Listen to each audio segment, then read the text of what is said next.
send the rest of them, I guess.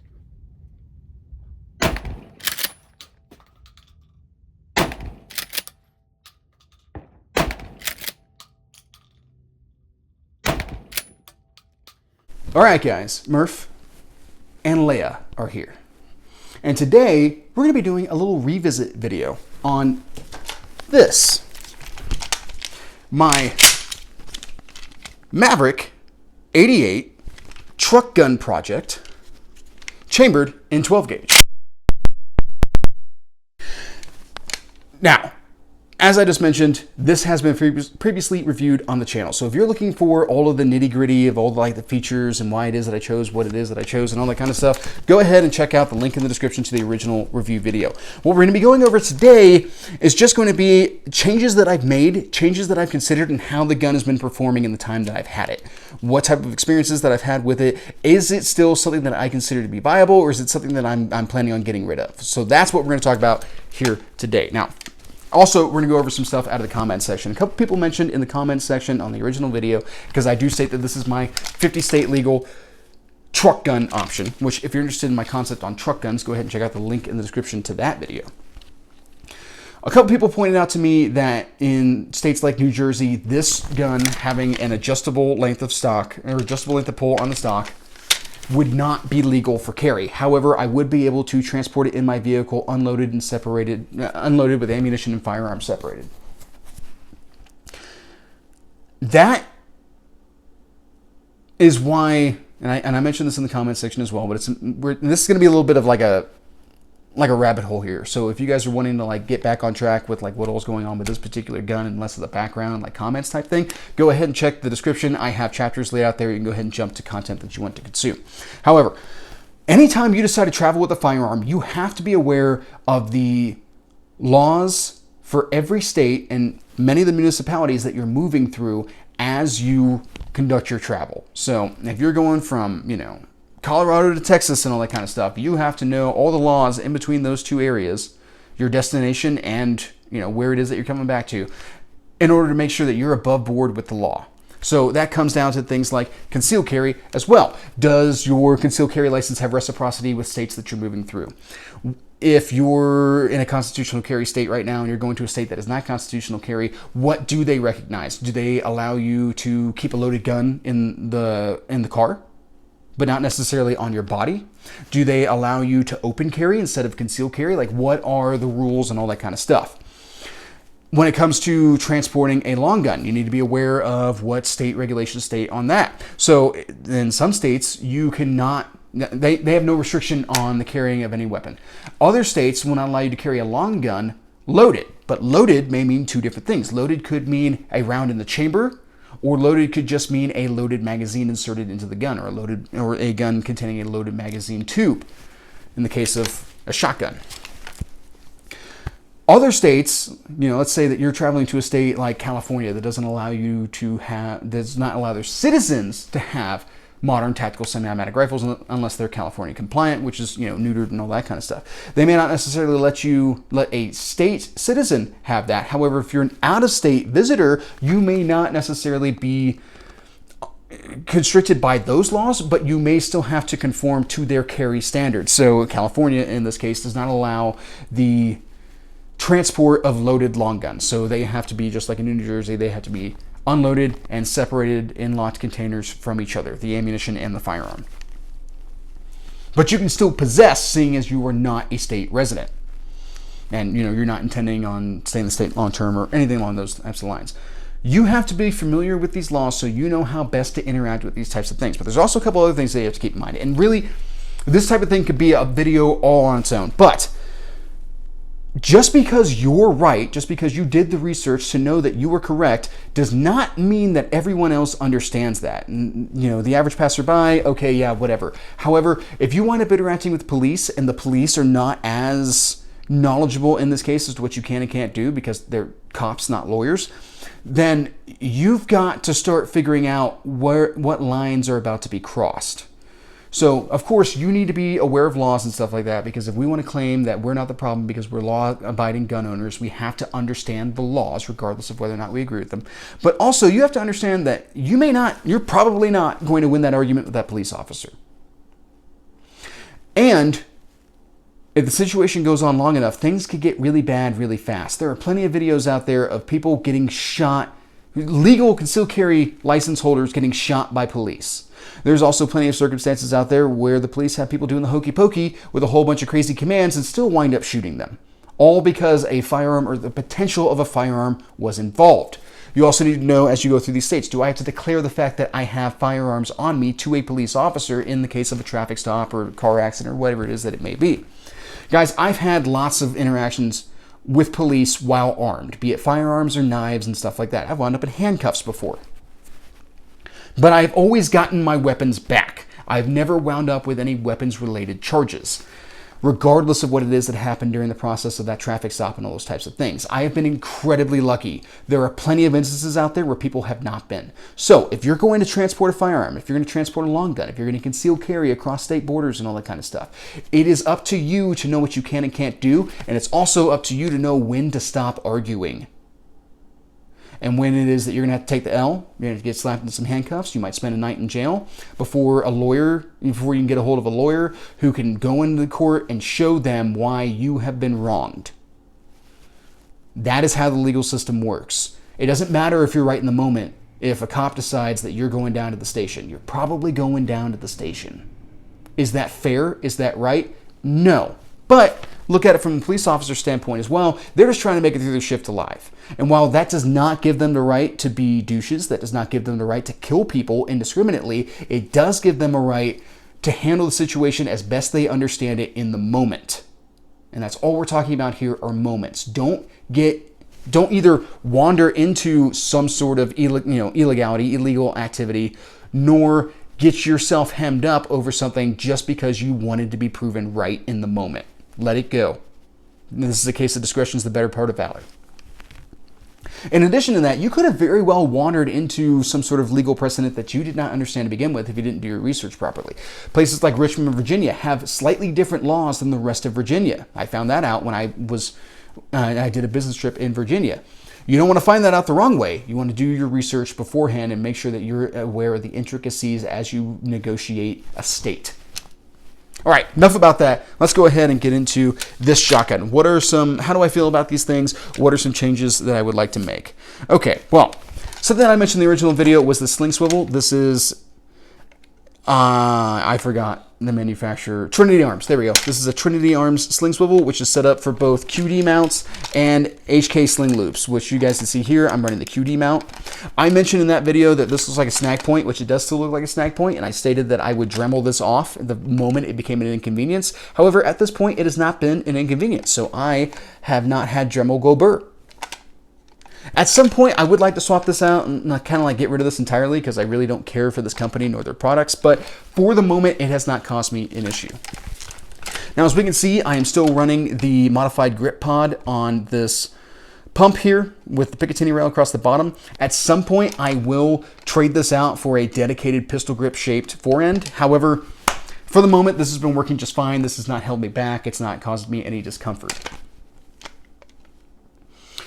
All right, now one of the biggest changes that we'll note is that I no longer have an optic up here. I originally had a Vortex Crossfire red dot mounted on here. I decided to move that over to my DD M4A1 RIS3, previously reviewed on the channel, link in the description, as a backup optic, as an offset backup optic to piggyback with that SIG Tango 1:6 LPVO that I mounted on that particular rifle. So these sights are actually the iron sights that came off of my Splenda Gerbil build, which is a 300 Blackout SBR, previously reviewed and update reviewed on the channel, links in the description. So I took these fixed irons off of that and threw them on this. Why did I do that? Well, originally I bought these PRI sights because I could not find backup irons to save my life. It was in 2020 and AR parts were really hard to come by, and I could not find backup sights for love nor money. So I wound up getting these. I never really intended to go with fixed absolute co-witness sights.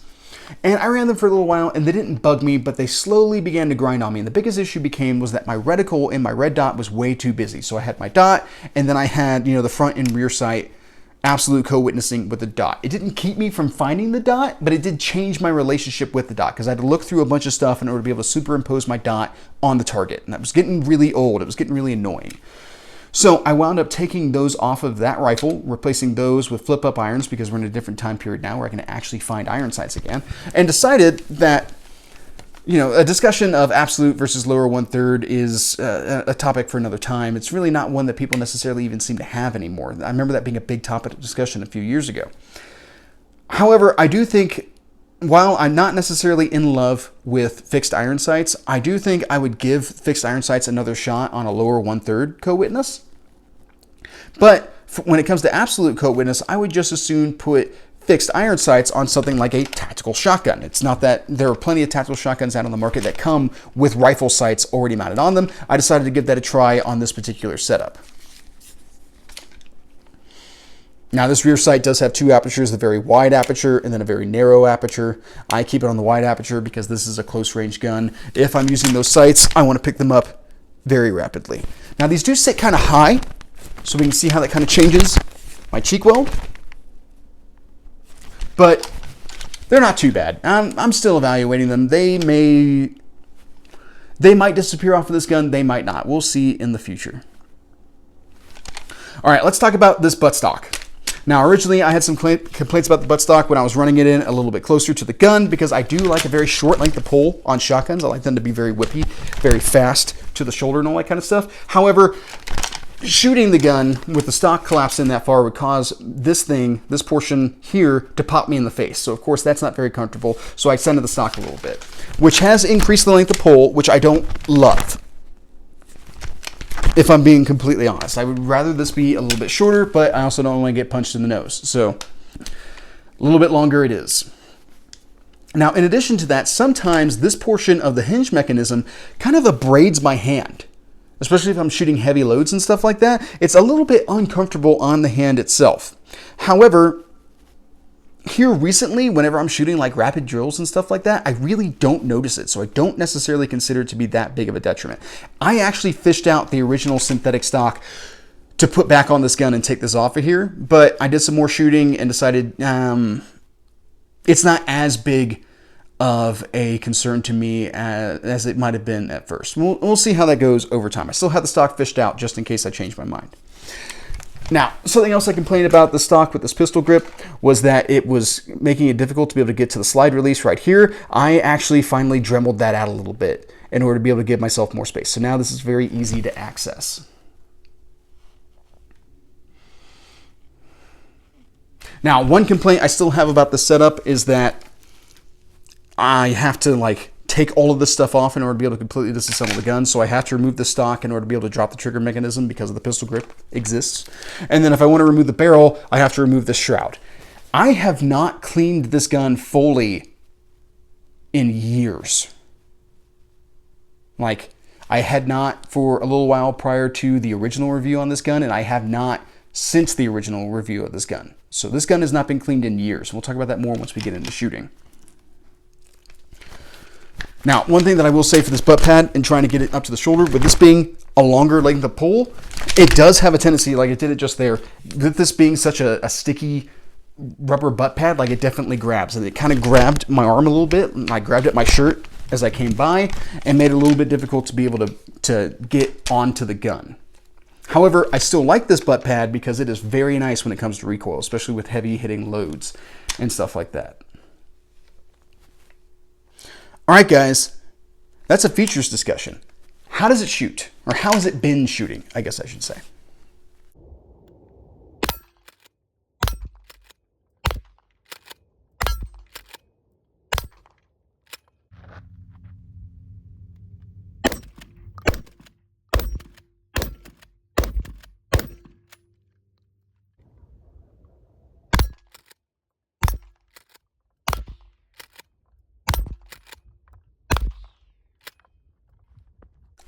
Well, actually here recently, guys, I had my first malfunction out of this gun.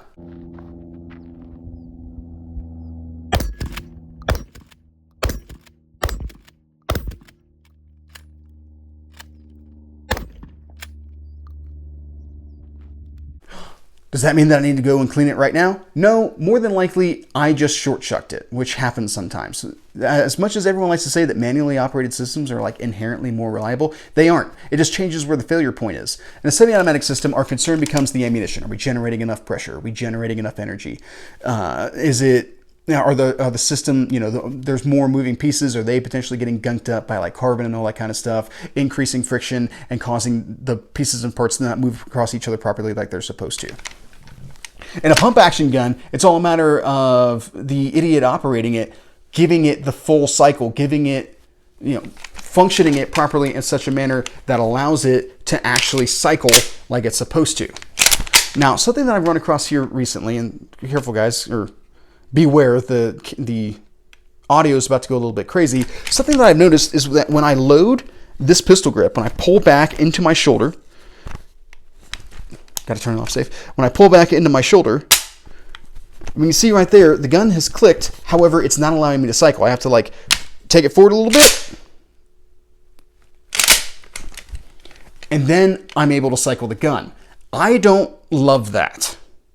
So what I have to do is pull back more with my pistol grip, with my firing hand, and kind of actually, if anything, bring this forward, which with this grip pod and this turn screw over here, I try to be careful of that because I don't want that beating into my hand under recoil. So that's generally why I like to grip at the front here and then kind of like use my fingertips to cycle the action. But that's why I want to move back, or I want to move to a dedicated pistol grip forestock so that I can kind of eliminate this turn screw right here and, pop this grip pod, modified grip pod onto something else at some other time.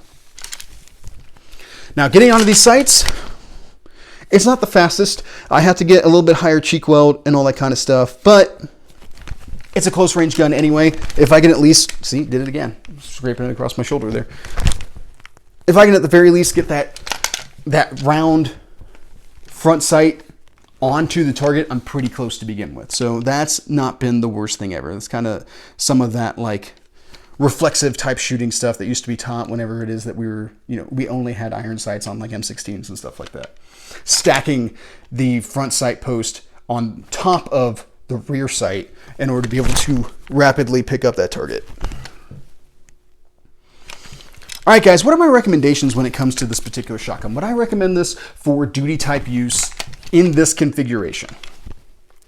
In like a patrol car or something along those lines, this wouldn't be bad. This is a kind of heavy gun, and I don't love that.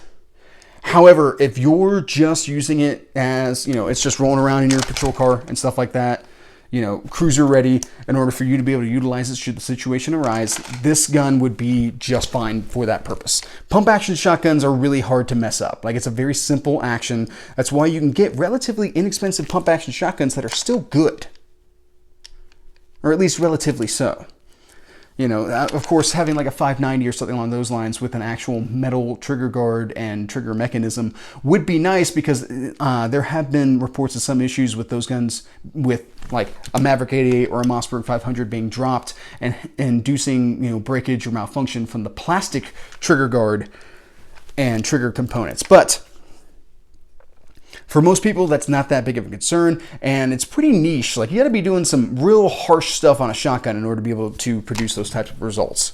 And like, that's also getting into the area where like the buttstock may not necessarily stand up to it either.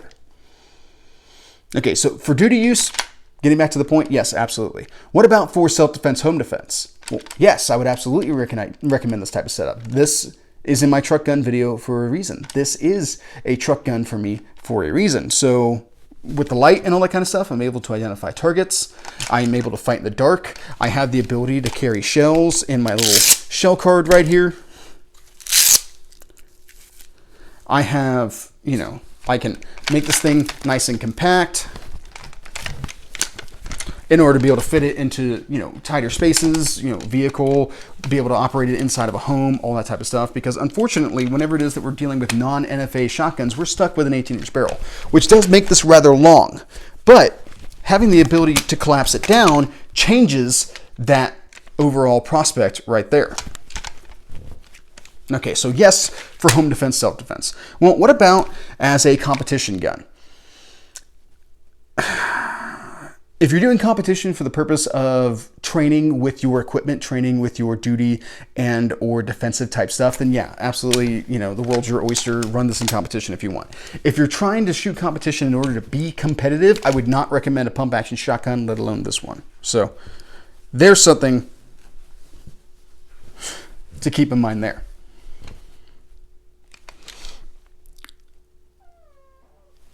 Oh yeah, I know. It's so hard being a kitty cat. Okay, well, what about as a hunting option? Well, I'm not saying you couldn't, and you might look a little weird in the field because, you know, you got a flashlight and, you know, telescoping, folding stock, and all that kind of stuff. However, as a kid, I hunted with the 590. And we had a really long dowel rod in there in order to diminish the capacity to Ohio's hunting regulations. But we put a 4-power scope on a 590 and I took a couple deer with it. So you could absolutely, this is improved cylinder bore, you're able to run slug and buck through it. You could absolutely hunt deer or, you know, pig, whatever it is that you want to with this shotgun, as long as you're following the rest of your, you know, state regulations and all that kind of stuff. I would not recommend this as a bird gun, that's for sure. It's not really set up for that. I don't consider it fast-handed enough in the shoulder in order to be able to achieve that type of thing. But hunting deer, yeah, sure. If you had nothing else available to you, you can do it with this. What about as a woods gun? That's where this thing's weight becomes a little bit prohibitive. So if you were throwing this into like a gator or something along those lines and bebopping around like your property and all that kind of stuff, sure, I wouldn't hike with this gun, that's for sure. And a 12 gauge is more than enough to be able to take down anything of the 2- or 4-legged variety within a certain distance. You know, you're talking within 100 yards. Yes, this is a great option for, you know, bears or any other type of varmint that might attack you, as well as people. But I would definitely pair this with some sort of vehicle. I would not necessarily default to just walking around with this all day. I think it would really wear on you really fast. Okay, well, those are my recommendations. What are my uses for this gun? This is still a truck gun to me. However, this is still a very niche truck gun to me. So, if you were telling me, like, Murph, you can either take this gun or your IWI Galil Ace, previously reviewed on the channel, link in the description, I would tell you that I'm first going to try to put in the 5320.20 in order to be able to take my 300 Blackout Splenda Gerbil. And if I can't take the Splenda Gerbil, then yeah, I'll take the Galil Ace. Or I'll take the IWI X95 Tavor, previously reviewed on the channel, link in the description. Or I would take my 9mm SBR, assuming again 5320.20 got accepted, before I would take this gun.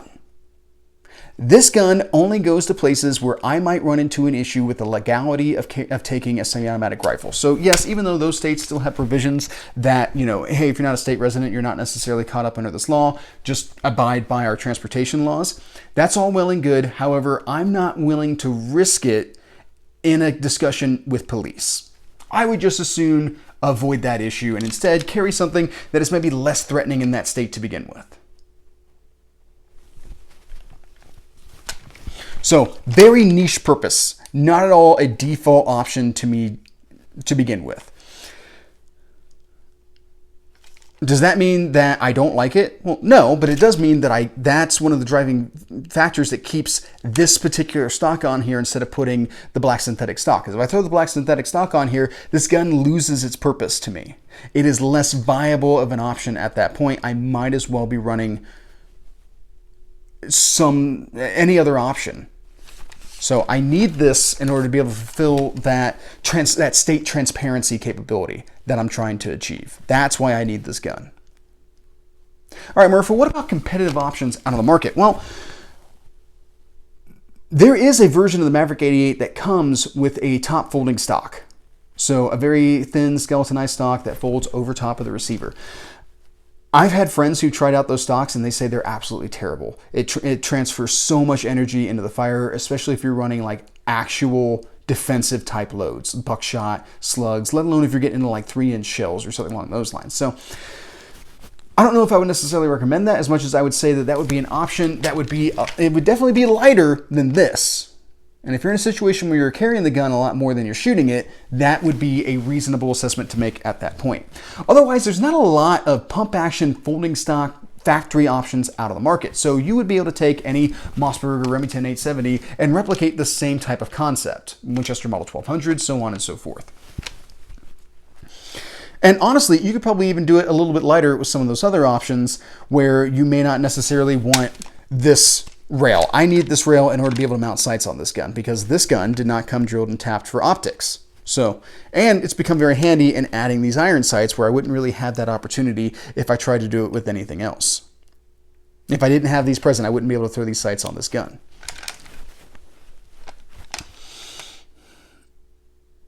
All right, guys.